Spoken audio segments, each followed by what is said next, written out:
Welcome back to Scary Bear Attacks.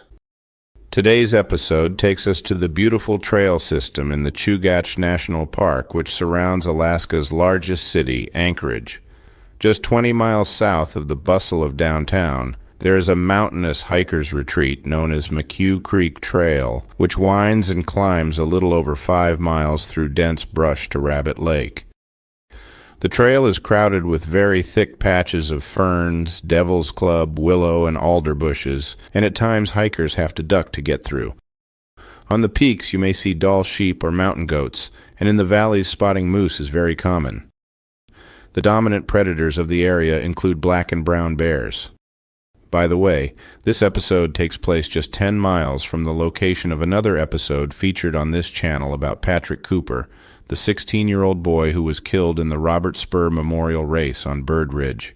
It is in this scenic and garden-like setting that our episode takes place today.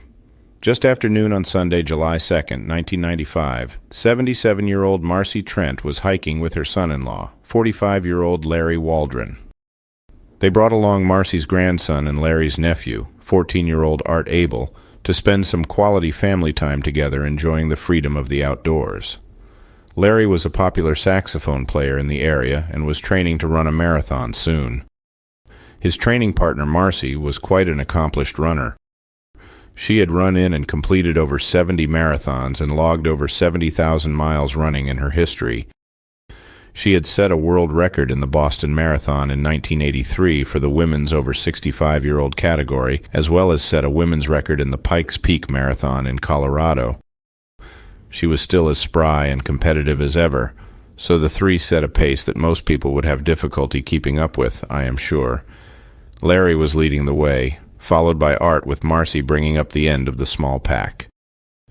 The runners could hear the Alaska Highway 1 traffic below them as they climbed the mountainside.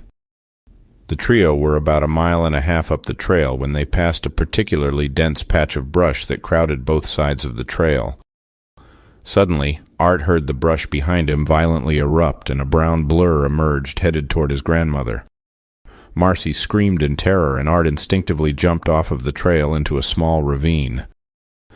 The animal was moving so fast that Art couldn't tell exactly what it was, but he thought it was a moose.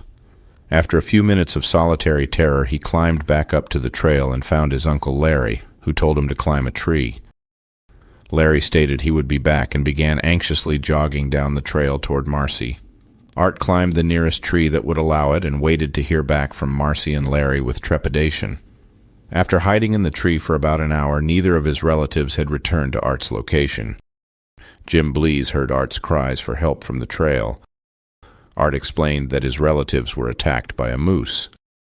As Jim approached the attack scene, he could hear faint moaning in the brush just off the trail. Following the moans, he came upon Larry. He was terribly injured and was near death. He managed to relay to Jim that a brown bear had attacked the two just moments before. He quickly ran down the trail and ran into 6 other hikers. 2 ran to notify authorities, while the remainder went to help Larry and Marcie. Around an hour later, state troopers and park rangers located the bodies of Marcie and Larry. They had been dragged about 30 yards off the trail, into the brush. Not far from their bodies was a moose carcass that the brown bear was guarding as a food cache. There were no bears located in the area at that time. Authorities waited until the following Saturday to recover Larry and Marcie's remains. After cordoning off the trail in search of the bear, their bodies were taken to the coroner's office, who noticed some peculiarities to their wounds. Their clothes were not torn, nor did either of them have puncture or claw wounds. Marcie died from trauma to the head and chest. They also noticed what they believed was a wound that was caused by a moose hoof on her back. Larry suffered trauma to the head and chest as well, but bled to death after his femoral artery was severed during the attack. Because Art thought quickly and fled the area, then sought safety in a tree, he was uninjured during the attack.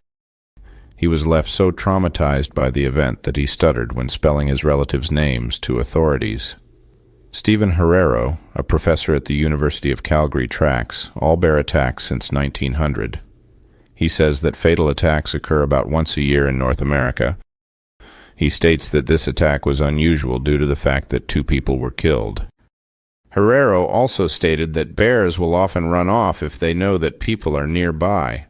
His comments were contradicted by Sterling Miller, who is a research biologist from the state of Alaska.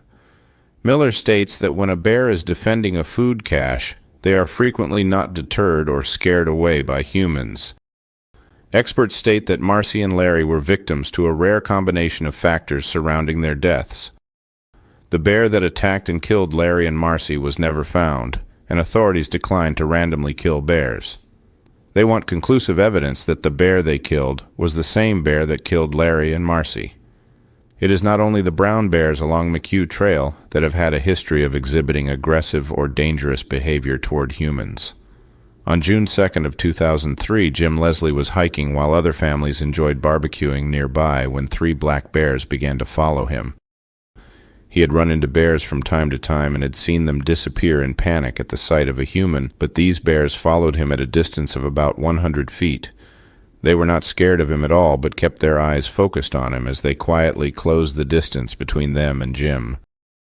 He was convinced that the bears were stalking him and were going to attack and eat him. The most substantial difference was that Jim was packing a .44 Magnum. He used his cell phone to call the police, who sent an officer to the trailhead. At one point, Jim told the dispatcher to hold on a minute as he fired a warning shot. One of the bears hurried a few feet up a nearby tree, but soon returned to the side of the others. 2 of the bears did not react to Jim's warning shot at all. Jim indicated that the wind was to his back, taking his scent to the bears, and he made lots of noise so they knew he was there. The bears were not popping their jaws or bluff charging him. They were simply silently closing the distance between them while staring at him. He fired another warning shot once they got closer, and all 3 bears scrambled into the forest at that point.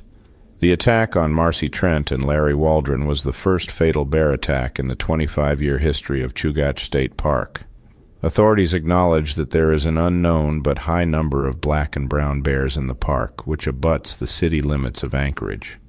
There has never been any attempt to assess bear populations in the park. When authorities established a limited bear hunt near the park, a group called the Friends of McNeil River organized non-hunters and directed them to apply for the bear tags. This campaign limited available tags to just 2 to bear hunters, as the other 6 of 8 total were drawn by the group of non-hunters. After reviewing the information surrounding this episode, I am left with a few questions for you. Do you think that bear spray would have changed the outcome of this attack? Do you think bear bells may have alerted the bear to the presence of the joggers? Why do you think the bear let Larry and Art run by but attacked Marcie? Do you think the park has a responsibility to monitor bear numbers given how close the city of Anchorage is? How do you think Marcie and Larry could have avoided being killed in this brutal bear attack? I will be interested in reading your comments, so post them below in the comments section, and let's talk about it.